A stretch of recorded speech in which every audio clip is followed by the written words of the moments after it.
வணக்கம். வாங்க இன்றைக்கி வெங்காய பக்கோடா செய்யலாம். அதுக்கு நான் ஒரு பெரிய வெங்காயத்தை எடுத்து நீள் வாக்கில் கட் பண்ணி எடுத்துக்கிட்டேன். கட் பண்ணதை தனித்தனியாக பிரித்து எடுத்துக்கிறேன். அதை ஒரு பாத்திரத்தில் மாற்றிக்கிட்டு லைட்டாக உப்பு போட்டு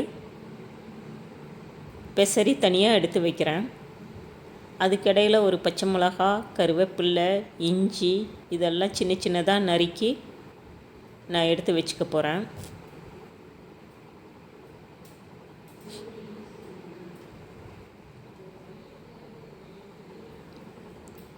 இப்போ அந்த உப்பு போட்ட வெங்காயத்தை எடுத்து நம்ம நறுக்கி வச்சுருக்கிற எல்லாத்தையும் அதில் போட்டுடலாம். பச்சை மிளகா, இஞ்சி சாப் பண்ணது, கருவேப்பில்லை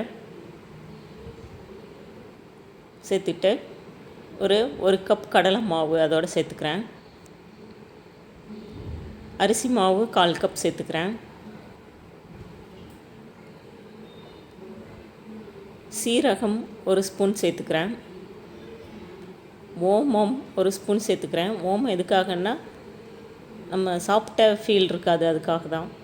பெருங்காயம், சோடா உப்பு சிறிதளவு சேர்த்துக்கிறேன். மஞ்சத்தூள் கலருக்காக சேர்த்துக்கிறேன்.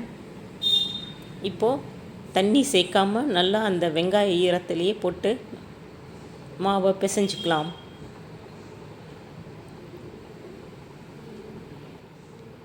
இப்போ இந்த மாதிரி இருக்குது. இப்போ கொஞ்சமாக தண்ணி சேர்த்து தெளித்து விட்டு பிசைஞ்சிக்கலாம்.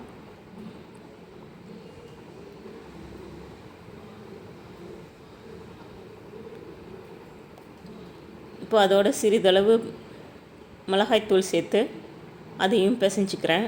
இப்போ கூட எனக்கு தண்ணி பத்தலை, அதனால் இன்னும் கொஞ்சம் லைட்டாக தண்ணி சேர்த்து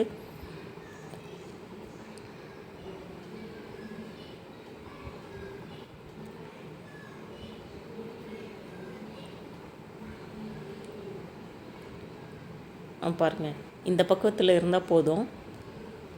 வடை சட்டியில் எண்ணெய் காய வச்சு காஞ்சதுக்கப்புறமா இப்படி சின்ன சின்னதாக எடுத்து எண்ணெயில் போடுறேன்.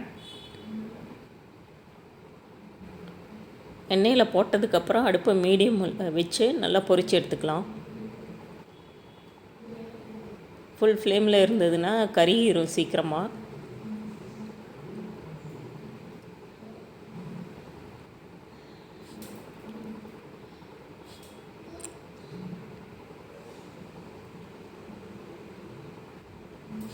எண்ணெயில் போட்டு ஒரு 2 மினிட்ஸ் வெயிட் பண்ணிவிட்டு அதுக்கப்புறம் கரண்டியை போட்டு திருப்பி விடலாம்.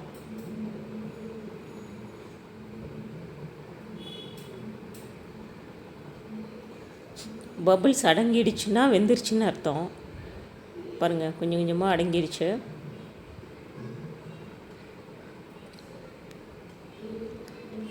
இப்போ வெளியே எடுத்துக்கலாம்.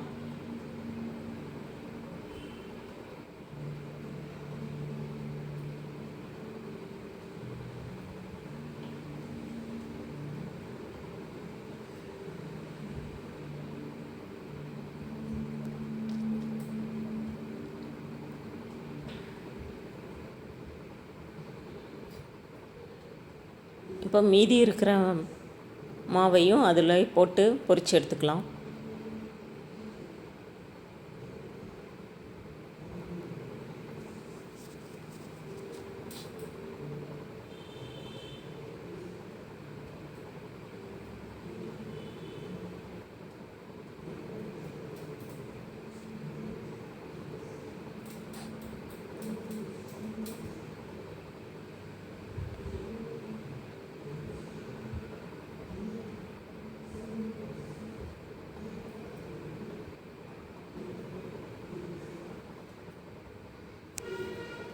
அவ்வளோதாங்க, வெங்காய பக்கோடா ரெடி ஆகிடுச்சு.